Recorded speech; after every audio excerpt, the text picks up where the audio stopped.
Welcome everybody. So thank you for giving me a little bit of your time today to come and talk about YFFR and introduce you to the practice. So before we get started, one of the things that I think could be helpful is to introduce you to why I believe in YFFR, how I got started with it all. So as you guys know, I am a licensed professional counselor. I am embedded in a few different departments and I see first responders on a daily basis. And so in the process of that, I was made aware of YFFR during the National COPS Conference probably about 5 or 6 years ago. And so I kept hearing about this different way to do yoga. And so I tried it out. I took a class the morning of the national conference, and that's kind of where I started to latch on to, there might be something to this. Since then, I do post-critical incident seminars, PCISs with Warriors Rest. And in the process of doing PCISs, we often do yoga there too. So YFFR has been able to show up quite a few different times for me in different ways. And I've been able to see the benefits, not just for myself and noticing a difference in stress levels the days that I do the practice, but also when you think about PCIS, that's where everybody goes to handle the worst of the worst calls. And in watching the work that they do at those, and then seeing how doing a couple of sessions of YFFR is beneficial to them, definitely finished making me a believer of the practice itself. So when YFFR introduced this ability to become a trainer, I jumped. And so that's kind of why I'm here to talk to you today, to give you an introduction of here is what you can expect with YFFR. Here's how it can be helpful to you. Any questions before we get started? Okay. So YFFR is going to be offered in your department. And before we jump into actually doing the practice itself, it's always helpful to understand why. Why should I care? Why should I do this? Really, what is the intention? How are we supposed to use this? Has anybody here done yoga before? Okay, what'd you think about it? So a lot of times when we talk about yoga, this is really what comes to mind. If you were to go Google yoga, this is what's going to come up. And if I were in your shoes looking at this, it would be pretty difficult to make me want to say, yes, let me go do this thing. Most of the people that I work with, they can't do these poses. They look pretty intimidating. They also don't look like the people in these pictures. And so it can be easy to take a look at yoga or think about what you've heard about yoga and feel like, why is this helpful to me? Is this not just going to be a waste of time? So a couple of misconceptions about yoga. It doesn't just train flexibility. That's not really the intention behind it. It trains you how to process stress out of your physical tissue, so out of your muscles, and trains your nervous system in a way that allows functional mobility to occur, which is a pretty significant goal for a lot of you guys. So it doesn't teach relaxation, but it teaches regulation. So what's the difference? If you take a look at this, we can think of relaxation up top. It's a temporary calm to the nervous system. This is kind of like you're having some bad calls or a rough day, and relaxation is a pause. It is a way to tell your nervous system, hey, I'm gonna take a break, okay? Which on the surface sounds good, but really all you're talking about is how do you cope with the stress? What do I do to take a moment out of the day to pause? What we're really wanting, what you guys are really wanting, what's beneficial is regulation. Regulation is you're dumping your bucket with whatever that practice is that you're doing. Okay, we're not just pushing pause on the bucket to come back to a full bucket. You're actually doing something to dump it out. So this is where we're talking about neuroplastic healing is occurring, where you can effectively activate the nervous system. You turn your system on, but you're in control, you process stress. So one way to think about this, Dr. Gil Martin, emotional survival for law enforcement, he's real big in our department. And a lot of times he talks about the hypervigilance roller coaster. So you go up high when you're on shift and you come down to your people at home bottomed out, mimicking kind of like depression. We can think of it that way. So the difference between these two, relaxation is what's happening when you're bottoming out, you're vegging out, you're disconnected from your family, you're not wanting to make decisions, you're just saying like, hey, I need a pause, can't take anymore. Regulation is how we get you out of that bottom, back into that middle space where you're calmer than on the job, but you're a connected calm. And that is a huge difference. Connected calm means you're more likely to want to go play with kiddos. You're more likely to have that conversation with your spouse that needs to happen. You're less likely to bite everybody's head off. So now that we've really understood the difference of why you want regulation, not relaxation, I want you to just latch on to YFFR isn't just about teaching another coping mechanism. So the original intention of yoga is mastery over the mind, optimal functioning of your entire psychophysiological system. So your mind, body, and your nervous system are working in alignment for your benefit at the most efficient level. And yoga is a mental and neurological training system. So this is a way to get you to that place. So what does it mean to have mastery over your mind and optimal functioning over your nervous system? This means you have the ability to process stress in a way that leads to growth and not depletion. And you have the ability to build mental and physical resilience towards incoming stress. So we're talking about sustainability here. We're not talking about giving you guys a tool that's just going to carry you through this year. We're talking about giving you guys a practice that allows you to get to retirement and retire well. So what does it mean to have the ability to process stress and build resilience? Well, you're creating a proactive preparedness for the job and long-term survivability. Everything about you guys' training is for proactive preparedness. This is something that we're bringing into proactive preparedness that actually helps you process stress and the mental and emotional component of the job that you do. So when you go to the yoga mat with this intention, what are the benefits? As you can see, there's a lot.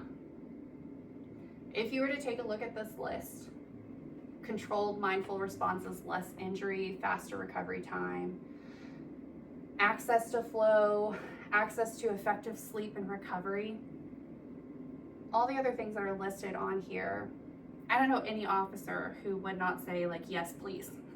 So there's a lot of benefits that engaging in this practice can actually bring to your life. So when you think about yoga, we're really thinking about applying neuroscience for enhancing your performance, not really stretching and relaxation. How much do you think your job is mental? How much of the training that you received in academy or an FTO was for the mental or emotional parts of your job? So here's a poll that was taken by YFFR leadership that reflects that. So what you see on the screen is data from dispatchers where they asked them, how much of the job is mental, and you can see 90% of them said, that's really all my job is. How much of the training in your early training stages did you receive that actually allowed you to cope with the mental and emotional side? 30% sort of, 10% sort of. So when we're really looking at this ratio, it's pretty far out of alignment from the bulk of your job is mental, highly emotional, and 0 to 10% of the training you're receiving helps you do anything effective with that. So this is the issue, and this is the gap that YFFR fills. So when we're looking at the mission of YFFR, it is to process stress, build resilience, enhance performance. When we look at this lack of skill set, here are some of the things that we can notice when we think about this missing piece.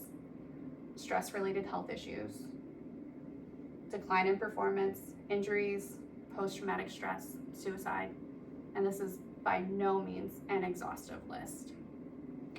That's why YFFR is really a training for this missing skill set. It's meant to be a proactive tool for you guys. So what is the difference between going to a traditional yoga class in your neighborhood versus doing YFFR? Well, here's the difference.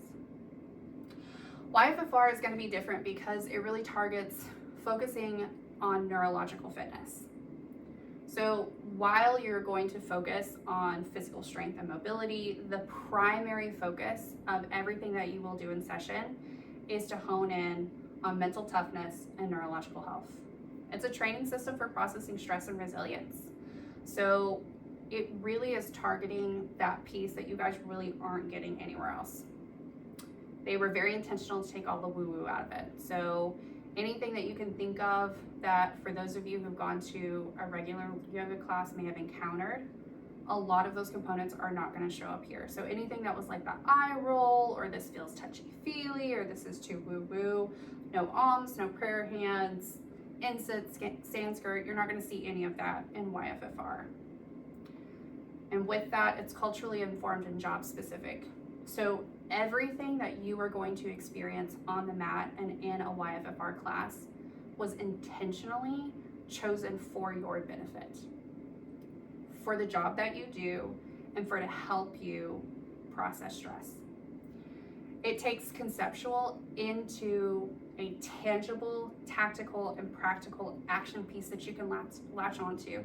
And for me, that was one of the biggest things that I see as a clinician. You know, I can help everybody come in and day out, dump the bucket from the mental side of things, but there is so much benefit from having a practice that you can go out and say, hey, do this a couple of times a week and see if you don't feel better.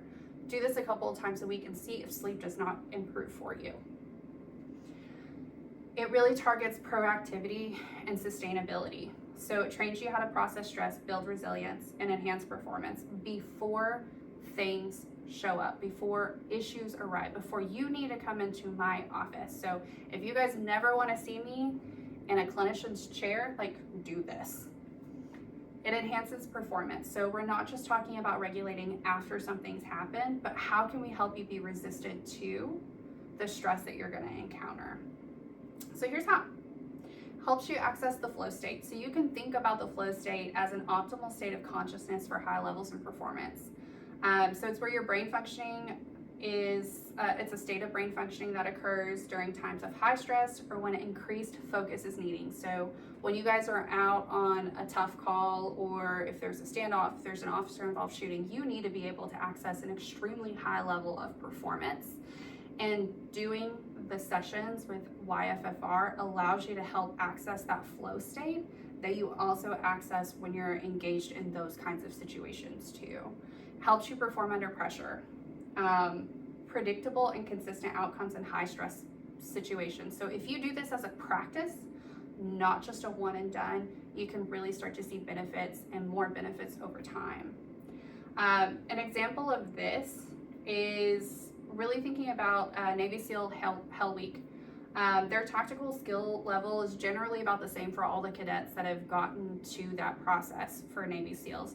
The dividing line and the difference between who graduates and who rings the bell is what is their perception, what is their mindset, and the mind has to be trained. So when you think about how you approach high stress situations, it's really about how you perceive the situation, not necessarily the skill set that you have. So YFFR really hones in on that mental reframing technique as a way to change your perception from threat to challenge. So make it something that you are more effective with. Tactical performance, the ways that YFFR is going to integrate this into your practice, you don't have to think through all the things, you're actually learning it in real time, is through the body mechanics. You'll learn proprioception, accuracy, endurance, decision-making, clear thinking. All of these things are gonna come through in the mat classes, so you don't have to worry about too much of that now. We're gonna bring that full circle when we get into the room. We do this through breath control.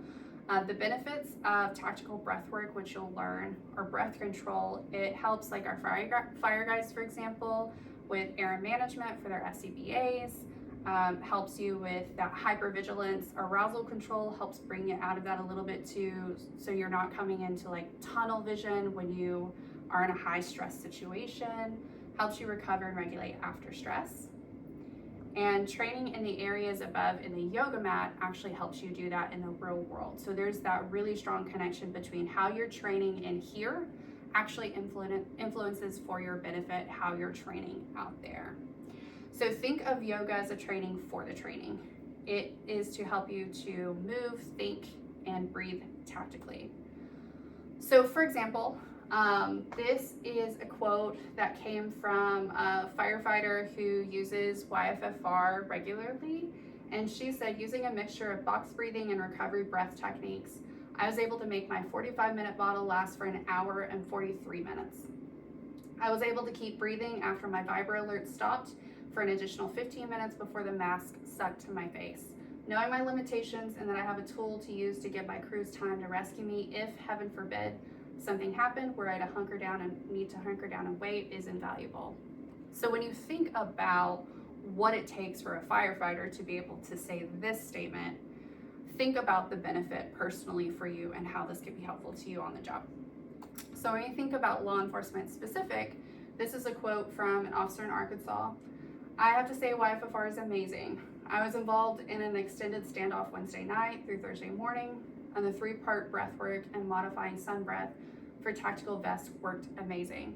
So we're really talking about how can we help you engage in a practice, learn these skills so that you can use them when you're out on the job when you actually need to enhance your job performance and help you be more resilient. So here's what you can expect the training to look like.